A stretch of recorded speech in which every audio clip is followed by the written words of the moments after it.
ಪಂಡಿತ ರಾಮಕೃಷ್ಣನು ನಮ್ಮನ್ನ ಭೋಜನಕ್ಕೆ ಕರೆದಿದ್ದ, ಆದ್ರೆ ಎಣ್ಣೆನ್ ಕುಡಿಸ್ಬಿಟ್ಟ. ವರ್ಣಮಾಲಾ, ಊಟ ತಗೊಂಡ್ ಬಾ. ಊಟ ಮಾಡದೆ ಪ್ರಾಣ ಹೋಗಂಗಾಗ್ತಾ ಇದೆ. ವರ್ಣಮಾಲಾ, ಎಲ್ಲಿದೀಯಾ?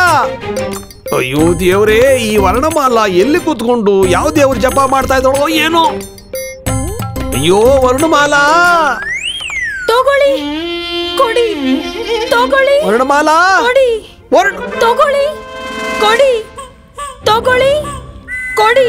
ಅಯ್ಯೋ ತಗೊಳ್ಳಿ, ಕೊಡಿ. ಅಯ್ಯೋ, ನಾನು ಹೊಟ್ಟೆ ಹಸ್ಕೊಂಡು ಸಾಯ್ತಾ ಇದ್ದೀನಿ. ಇಲ್ಲಿ ಕೂತ್ಕೊಂಡು ಆರಾಮಾಗಿ ಜಪ ಮಾಡ್ತಾ ಇದ್ಯಾ? ಶಿವ ಶಿವ ಶಿವ ಶಿವ, ಯಾಕೆ ಹೀಗೆ ಕಿಚ್ಚಾಡ್ತಿದ್ದೀರಾ? ನಾನು ಕಷ್ಟಪಟ್ಟು ತಪಸ್ ಮಾಡ್ತಾ ಇದ್ದೀನಿ. ತಗೊಳ್ಳಿ, ಕೊಡಿ. ಅಯ್ಯೋ ವರ್ಣಮಾಲಾ, ಇದೇನಿದು? ತಗೋ ಕೊಡು ಹೇಳ್ತಾ ಇದ್ಯಾ? ಹೊಸ ವ್ಯಾಪಾರ ಏನಾದ್ರು ಶುರು ಮಾಡ್ತಾ ಇದ್ಯಾ? ನನ್ನ ತಪಸ್ಸನ್ನು ಸ್ವೀಕರಿಸು, ಮಗುವನ್ನು ಕೊಡು. ಮಗುವಿಗಾಗಿ ನಾನು ಈ ತಪಸ್ಸನ್ನು ಮಾಡುತ್ತಿರುವೆ. ಮಗುಗಾಗಿ ತಪಸ್ಸು? ಅಯ್ಯೋ ವರ್ಣಮಾಲಾ, ತಪಸ್ಸಿನಿಂದ ಮಕ್ಕಳು ಸತ್ಯಯುಗದಲ್ಲಿ ಆಗ್ತಾ ಇದ್ದಿದ್ದು. ಇದು ಸತ್ಯಯುಗ ಅಲ್ಲ. ನೀನು ಅದಾಗಿ 1000 ವರ್ಷ ಆದ್ಮೇಲೆ ಹುಟ್ಟಿದ್ಯಾ ವರ್ಣಮಾಲಾ. ನಾನು ಪತಿವ್ರತೆಯಾಗಿದ್ದರೆ ದೇವರು ನನ್ನ ಕೋರಿಕೆಯನ್ನು ನೆರವೇರಿಸುತ್ತಾನೆ. ಮಗು ಪ್ರಕಟವಾಗುವವರೆಗೂ ನಾನು ಹೀಗೆ ತಪಸ್ಸನ್ನು ಮಾಡುತ್ತಾ ಕುಳಿತುಕೊಳ್ಳುತ್ತೇನೆ. ಹಾಗೂ ಇದೇ ನನ್ನ ಪಣ, ತಿಳಿದುಕೊಳ್ಳಿ. ವರ್ಣಮಾಲಾ, ಈ ಸಮಯದಲ್ಲಿ ನಮ್ಗೆ ಮಕ್ಕಳಲ್ಲ, ಭೋಜನದ ಅವಶ್ಯಕತೆ ಇದೆ. ದೇವರಿಂದ ನಮ್ಗೆ ಭೋಜನವನ್ನು ಕೇಳು. ಸ್ವಾಮಿ, ನೀವು ಶಾಂತರಾಗಿರಿ. ನಮ್ಮ ತಪಸ್ಸಿಗೆ ನೀವು ದಯವಿಟ್ಟು ಅಡ್ಡಿ ಮಾಡಬೇಡಿ. ತಗೊಳ್ಳಿ, ಕೊಡಿ, ತಗೊಳ್ಳಿ, ಕೊಡಿ, ತಗೊಳ್ಳಿ, ಕೊಡಿ, ತಗೊಳ್ಳಿ, ಕೊಡಿ. ಪ್ರಣಾಮ ಗುರುಗಳೇ. ತಗೊಳ್ಳಿ, ಮಹಾರಾಜರು ನಿಮ್ಮನ್ನು ಅರಮನೆಗೆ ಕರೆದಿದ್ದಾರೆ. ಕೊಡಿ, ತಗೊಳ್ಳಿ.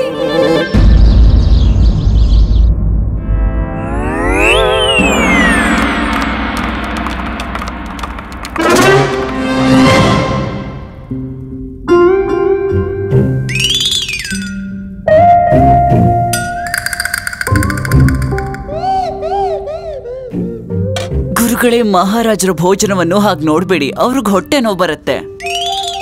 ಅಯ್ಯೋ ಮೂರ್ಖರೇ, ದೇವರು ನಮಗೆ ಬೆಳಗ್ಗೆಯಿಂದ ಯಾಕೆ ಉಪವಾಸದಲ್ಲಿ ಇಟ್ಟಿದ್ದಾನೆ ಅಂದ್ರೆ, ಇವತ್ತು ನಮ್ಮ ಹಣೆ ಬರಹದಲ್ಲಿ ಸ್ವತಃ ಮಹಾರಾಜರ ಸಮ್ಮುಖದಲ್ಲಿ ನಮಗೆ ರಾಜಭೋಜನದ ಯೋಗ ಇದೆ. ಮಹಾರಾಜರಿಗೆ ಪ್ರಣಾಮಗಳು. ಪ್ರಣಾಮ ಗುರುಗಳೇ. ಅದ್ಭುತ ಅದ್ಭುತ. ಈ ಸಿಹಿ ತಿನಿಸು, ಈ ಪೇಡ, ಈ ಪಾಯಸ ಎಷ್ಟು ಅದ್ಭುತವಾಗಿದೆ ಗುರುಗಳೇ. ಇನ್ನು ಈ ತವ್ವೆ, ಇದಕ್ಕೆ ತುಪ್ಪವನ್ನು ಹಾಕಲಾಗಿದೆ. ಅದ್ಭುತ, ಎಂತಹ ಒಳ್ಳೆ ವ್ಯಂಜನ, ಎಷ್ಟು ಸ್ವಾದಿಷ್ಟವಾಗಿದೆ. ನೀವು ಕೂಡ ಇದನ್ನು ಬೇಡ ಬೇಡ ಬೇಡ, ನೀವು ಪೂಜಾ ಪಾಠವನ್ನು ಮುಗಿಸಿ ಬಂದಿದ್ದೀರಾ, ನೀವು ಊಟವನ್ನು ಮಾಡಿ ಮುಗಿಸಿರುತ್ತೀರಾ. ಆದರೆ ನಾವು ಹಸಿದಿದ್ದೇವೆ. ಈ ಭೋಜನ ಅತ್ಯಂತ ಸ್ವಾದಿಷ್ಟವಾಗಿದೆ. ಮನಿ, ನಮ್ ಗುರುಗಳ ಆತುರ ಹೇಗಿದೆ ಅಂದ್ರೆ, ತುಂಬಾ ದಿನದಿಂದ ದಣಿವಾಗಿರೋ ಕುದುರೆನ ನದಿ ದಡದಲ್ಲಿ ನಿಲ್ಲಿಸಿದ ಹಾಗಿದೆ. ಆದ್ರೆ ನೀರ್ ಕುಡಿಯೋಕೆ ಅನುಮತಿ ಮಾತ್ರ ಸಿಕ್ಕಿಲ್ಲ. ತೃಪ್ತಿಯಾಯಿತು ಗುರುಗಳೇ. ಶಾರದಾದೇವಿಯವರಿಗೆ ಪುಣ್ಯ ದೊರೆಯುವುದು.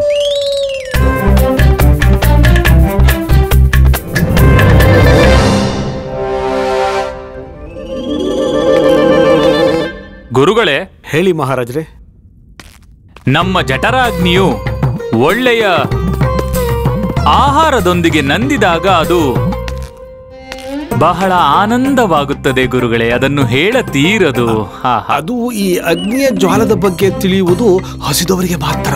ಏನು ಅಂದ್ರೆ ನಾವು ಹೇಳುವ ಮಾತಿನ ಅರ್ಥವೇನೆಂದರೆ, ತೃಪ್ತಿಯೇ ಮುಕ್ತಿ. ತೃಪ್ತಿಯೇ ಮುಕ್ತಿಯು. ನೀವು ಧನ್ಯರು ಗುರುಗಳೇ, ತಾವು ಧನ್ಯರು. ಕಾವ್ಯವೂ ಇದೆ, ಮಾತಿನಲ್ಲಿ ಆಳವೂ ಇದೆ. ತೃಪ್ತಿಯೇ ಮುಕ್ತಿಯೋ. ಗುರುಗಳೇ, ನಾವು ನಿಮ್ಮಿಂದ ಪ್ರಸನ್ನರಾಗಿದ್ದೇವೆ. ಮೊದಲು ನೀವು ಆ ಮಗುವಿನ ಕುಂಡಲಿಯಲ್ಲಿ ಸಮಸ್ಯೆಯನ್ನು ಹುಡುಕಿದಿರಿ. ಹೌದು.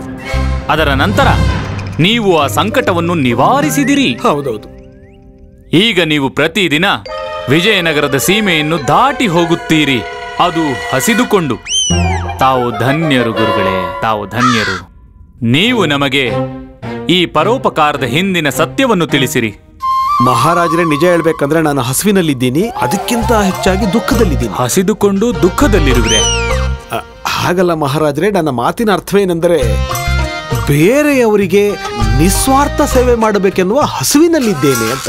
ಹಾಗಾಗಿ ಮಹಾರಾಜರೇ, ನಾವು ಹಸುವಿನಲ್ಲಿದ್ದೇವೆ. ನೋಡು ಈ ತಾತಾಚಾರ್ಯ ಎಷ್ಟು ಬುದ್ಧಿವಂತ ಅಂತ. ಊಸರೊಳ್ಳಿ ತರ ಹೇಗ್ ಮಾತು ಬದಲಾಯಿಸ್ತಾರೆ, ಜಿಲೇಬಿ ತರ ಮಾತನ್ನ ಸುತ್ತ ಹಾಕ್ತಾರೆ. ನಮಗೆ ತಿಳಿಯಿತು ಗುರುಗಳೇ, ನೀವು ಮಂಗಳ ಕಾರ್ಯದ ಹಸಿವಿನಲ್ಲಿದ್ದೀರಿ. ಹಾಗೂ ಈ ಹಸಿವು ಸದಾ ಇರಬೇಕು ಗುರುಗಳೇ. ಮಂಗಳ ಕಾರ್ಯಗಳು ನಡೆಯುತ್ತಲೇ ಇರಬೇಕು. ಬನ್ನಿ ಬನ್ನಿ ಬನ್ನಿ.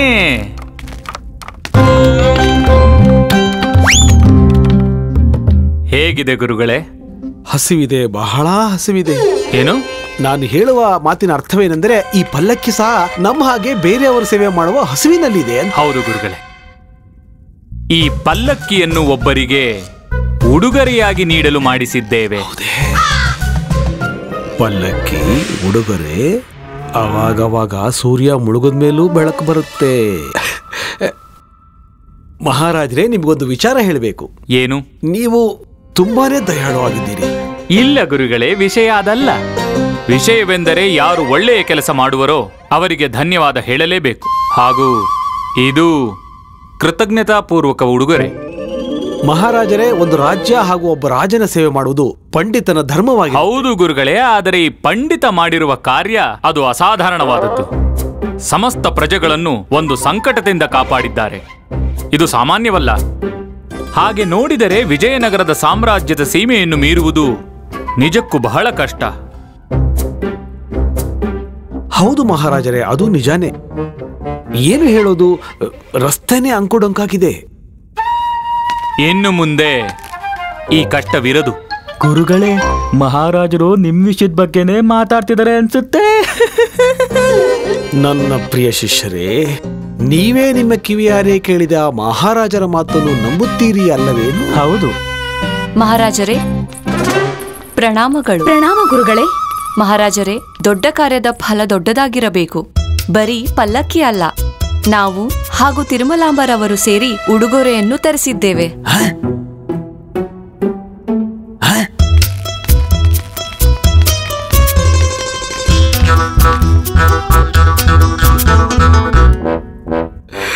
ನೋಡಿದ್ರ, ಮಹಾರಾಜರ ಪ್ರಶಂಸೆ ಕೇಳಿಯೇ ನಮಗೆ ಸಂಕೋಚವಾಗುತ್ತಿದೆ. ಈಗ ಮಹಾರಾಣಿಯವರು ನಮಗೆ ನೀಡುವ ಉಡುಗೊರೆಯನ್ನು ಕೇಳಿದರೆ ನಮಗಂತೂ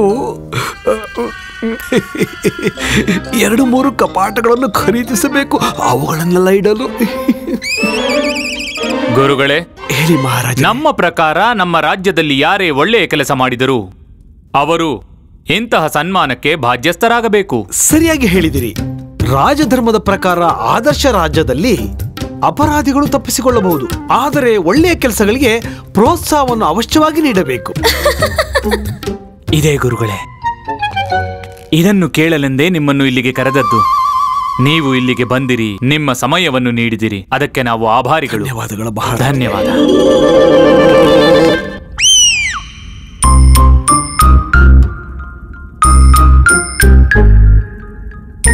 ನೀವೇನನ್ನಾದರೂ ಹೇಳಲು ಬಯಸುತ್ತಿರುವಿರೇ?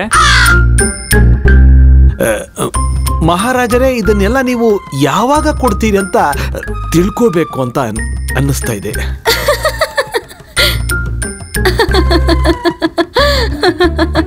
ಗುರುಗಳು ಉತ್ಸುಕರಾಗಿರುವರು. ಸತ್ಯ ಹೇಳಬೇಕೆಂದರೆ ನಾವು ಉತ್ಸುಕರಾಗಿದ್ದೇವೆ. ಆದರೆ ಪಂಡಿತರಿಗೆ ಈ ಉಡುಗೊರೆ ನಾಳೆ ನೀಡಲಾಗುವುದು.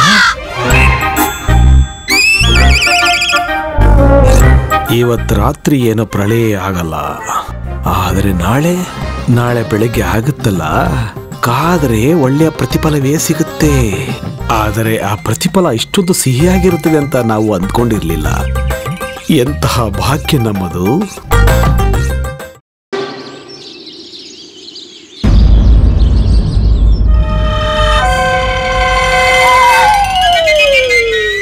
ಯಾರಿಗೋಸ್ಕರ ಕಾಯ್ತಿದ್ದೀರಾ ಗುರುಗಳೇ? ಸೌದಾಮಿನಿಯನ್ನ.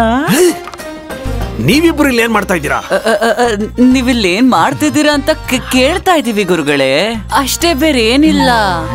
ನಾವು ಅದು ಬಂದಿದೆಯೋ ಇಲ್ಲ ಅಂತ ನಿರೀಕ್ಷೆ ಮಾಡ್ತಾ ಇದೀವಿ. ಯಾವ್ದ್ರ ನಿರೀಕ್ಷೆ? ಅದೇ ಅದ್ ಬರ್ಬೇಕಿತ್ತಲ್ಲ. ಯಾವ್ದು ಬರ್ಬೇಕಿತ್ತು? ಸೂರ್ಯ ಸೂರ್ಯ ಸೂರ್ಯ ಹುಟ್ಟಿದ್ನೋ ಇಲ್ವೋ, ಬೆಳಗಾಯ್ತೋ ಇಲ್ವೋ ಅಂತ. ಖಂಡಿತವಾಗಿಯೂ ನಿಮ್ ಕಣ್ಣಿಗೇನೋ ಆಗಿದೆ ಗುರುಗಳೇ. ಯಾಕಂದ್ರೆ ಸೂರ್ಯೋದಯ ಆಗಿ 1 ಗಂಟೆ ಕಳೆದೋಗಿದೆ ಗುರುಗಳೇ. ಅಯ್ಯೋ ಗುರುಗಳೇ, ನಮ್ಮ ಹತ್ರ ಏನ್ ಮುಚ್ಚಿಡ್ತೀರಾ? ನಾವು ನಿಮ್ ಶಿಷ್ಯರೇ. ನಿಜ ಒಪ್ಕೊಳ್ಳಿ, ಉಡುಗೊರೆ ಬಗ್ಗೆ ಯೋಚನೆ ಮಾಡಿ ತಾನೇ ಇಷ್ಟು ಖುಷಿಯಾಗಿದ್ದೀರಾ. ನಿಮ್ ಉಡುಗೊರೆ ಯಾವಾಗ ಬರುತ್ತೆ ಅಂತ ನಿರೀಕ್ಷೆ ಮಾಡ್ತಿದ್ದೀರಾ. ಹೇಗಂದ್ರೆ ಹಸ್ತಿರೋನು ಊಟನ ಹೇಗ್ ಹುಡುಕ್ತಾನೋ ಹಾಗೆ.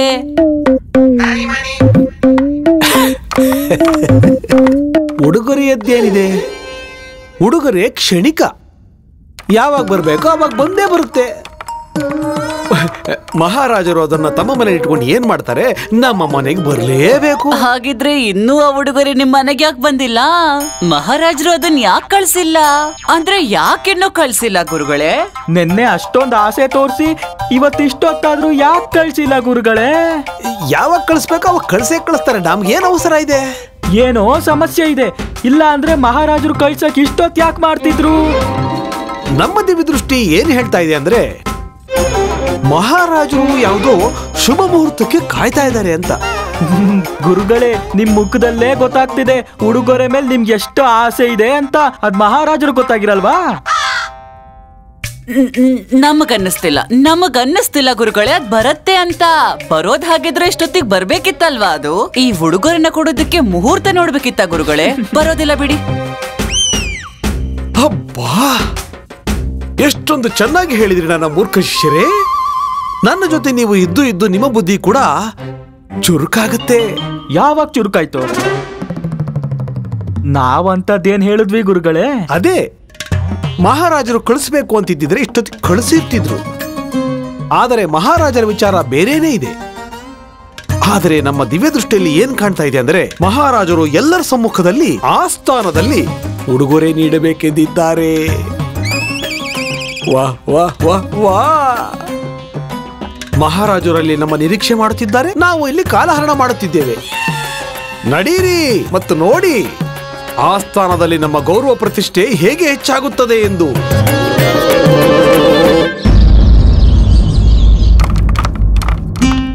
ಪ್ರಣಾಮ ಗುರುಗಳೇ.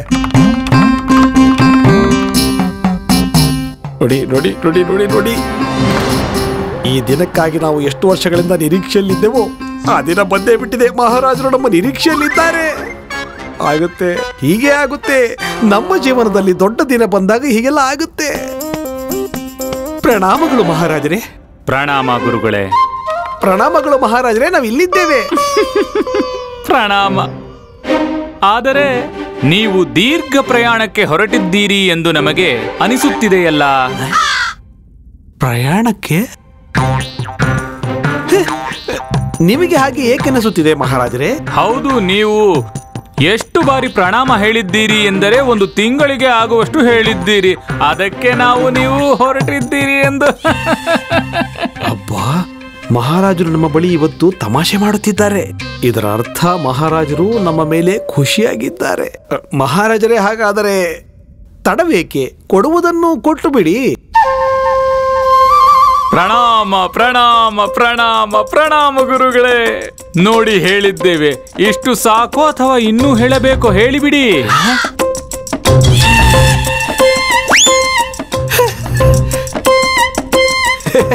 ಮಹಾರಾಜರೇ, ನಾವು ಅದನ್ನು ಹೇಳುತ್ತಿಲ್ಲ. ನಾವು ಏನು ಹೇಳುತ್ತಿದ್ದೀವಿ ಅಂದರೆ, ನೀವು ಅದನ್ನ ಕೊಡಬೇಕು ಅಂತಿದ್ರಲ್ಲ. ಓಹೋ ಹೋ ಹೋ ಹೋ, ಹಾಗಾದರೆ ನೀವು ಉಡುಗೊರೆಯ ಬಗ್ಗೆ ಹೇಳುತ್ತಿದ್ದೀರಿ. ಅಗತ್ಯವಾಗಿ ಗುರುಗಳೇ. ನೀವು ನಿಮ್ಮ ಆಸನವನ್ನು ಅಲಂಕರಿಸಿ ಪಂಡಿತ ರಾಮಕೃಷ್ಣರು ಬರುತ್ತಿದ್ದಂತೆ ನಾವು ಈ ಕಾರ್ಯವನ್ನು ಮುಗಿಸುತ್ತೇವೆ.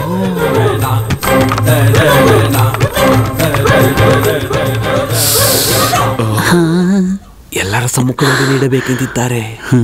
ಮಹಾರಾಜರು ನಮಗೆ ಉಡುಗೊರೆ ನೀಡಬೇಕಾದರೆ ಎಲ್ಲರೂ ಆಸ್ಥಾನದಲ್ಲಿರಬೇಕೆಂದು ನಿರೀಕ್ಷೆಯಲ್ಲಿದ್ದಾರೆ. ಒಳ್ಳೆಯದೇ, ಒಳ್ಳೆಯದೇ. ಪಂಡಿತ ರಾಮಕೃಷ್ಣನು ಇದನ್ನೆಲ್ಲ ನೋಡಿ ಹೊಟ್ಟೆ ಉರಿದುಕೊಳ್ಳುತ್ತಾನೆ. ಆದರೂ ನಮಗಾಗಿ ಚಪ್ಪಾಳೆ ತಟ್ಟಲೇಬೇಕು. ನಮಗೆ ಬಹಳ ಖುಷಿ ಆಗುತ್ತದೆ.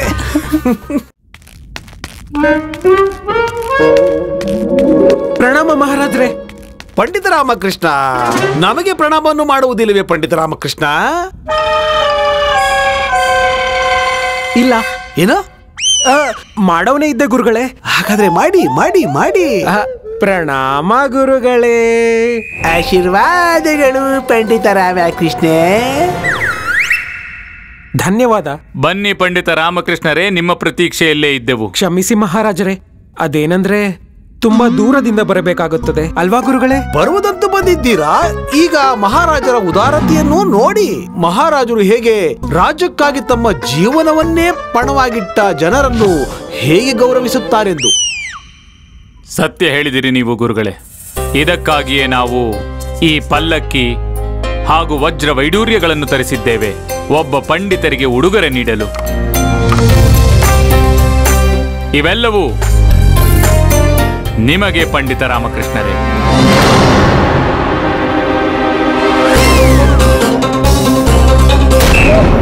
ಗುರುಗಳೇ, ನೀವು ಪಂಡಿತ ರಾಮಕೃಷ್ಣ ಅಲ್ಲ, ನೀವು ಕೂತ್ಕೊಳ್ಳಿ. ಗುರುಗಳು ಬಿದ್ದೆ ಹೋದ್ರು. ಮಹಾರಾಜರೇ, ನಿಮ್ಮ ಕೃಪೆ ನಮ್ಮ ಮೇಲೆ ಈಗಾಗಲೇ ಇದೆ. ಇದೆಲ್ಲ ನಿಮಗೆ ನಾವು ಆಭಾರಿಯಾಗಿದ್ದೇವೆ ಮಹಾರಾಜರೇ. ಎಲ್ಲ ಪಂಡಿತ ರಾಮಕೃಷ್ಣರೇ, ನೀವು ಈ ರಾಜ್ಯಕ್ಕಾಗಿ ಏನು ಮಾಡಿದ್ದೀರೋ ಅದರ ಎದುರು ಈ ವಜ್ರ ವೈಡೂರ್ಯ ಏನೂ ಅಲ್ಲ.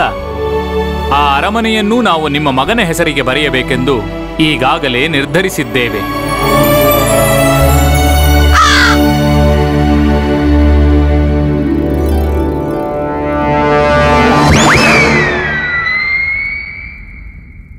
ಗುರುಗಳೇ,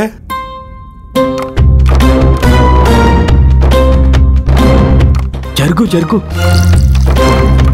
ಹಾ,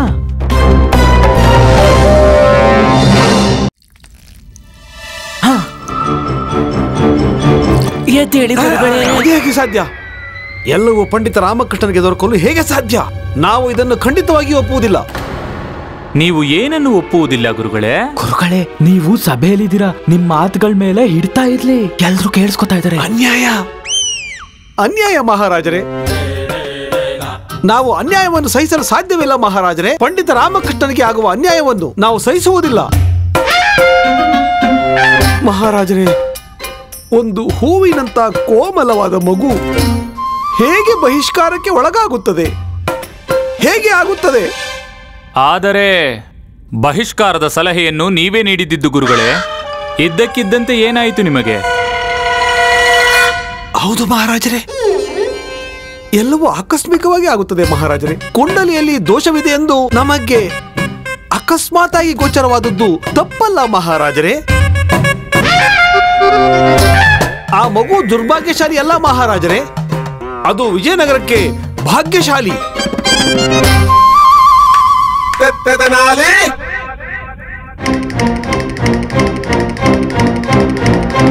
ನೋಡಿದ್ಯಾ, ಮತ್ತೆ ಊಸರವಳ್ಳಿ ಆಟ ತೋರಿಸಿದ್ರು. ಆದ್ರೆ ಗುರುಗಳೇ, ನೀವು ನಮ್ಮ ಮಗುವಿನ ಕುಂಡಲಿಯನ್ನ ಸರಿಯಾಗಿ ನೋಡಿದ್ದೀರಿ ಅಲ್ವೇ? ನಿಮ್ಮಂತ ಮಹಾತ್ಮರು, ವಿದ್ವಾನರು, ಬುದ್ಧಿವಂತರಿಂದ ಇಂತಹ ದೊಡ್ಡ ತಪ್ಪು ಹೇಗೆ ಆಗಲು ಸಾಧ್ಯ? ತಪ್ಪು ನಮ್ಮಿಂದಾಗಿಲ್ಲ. ಇಲ್ಲ ಇಲ್ಲ ಇಲ್ಲ ಇಲ್ಲ ಇಲ್ಲ ಇಲ್ಲ ಇಲ್ಲ, ತಪ್ಪು ನಮ್ಮಿಂದಾಗಿಲ್ಲ, ಈ ಮೂರ್ಖರಿಂದಾಗಿದೆ. ನಾವು ಕುಂಡಲಿಯನ್ನು ಸರಿಯಾಗಿ ಅಧ್ಯಯನ ಮಾಡಿದ್ದೆವು. ಈ ಮೂರ್ಖರು ಕುಂಡಲಿಯನ್ನು ನಮ್ಮ ಎದುರು ತಿರುಗು ಮುರುಗಾಗಿ ಹಿಡಿದು ನಿಂತಿದ್ದರು. ಹಾಗಾಗಿ ಲೆಕ್ಕ ತಪ್ಪಾಯಿತು ಮಹಾರಾಜರೇ. ಹೀಗಾಯಿತು. ಆದರೆ ಮಹಾರಾಜರೇ, ಈಗ ನಮ್ಮ ಪ್ರಕಾರ ಪಂಡಿತ ರಾಮಕೃಷ್ಣ ತಮ್ಮ ಮಗುವಿನ ಜೊತೆ ವಿಜಯನಗರಕ್ಕೆ ಹಿಂದಿರುಗಬೇಕು. ಇಲ್ಲ ಮಹಾರಾಜರೇ, ಇಲ್ಲ ಇಲ್ಲ ಇಲ್ಲ ಇಲ್ಲ ಇಲ್ಲ ಗುರುಗಳೇ, ಇಲ್ಲ. ನನ್ನಿಂದಾಗಿ ಸಂಪೂರ್ಣ ವಿಜಯನಗರಕ್ಕೆ ಸಂಕಷ್ಟ ಬರುವುದು ನನ್ನಿಂದ ಸಹಿಸಲಾಗುವುದಿಲ್ಲ.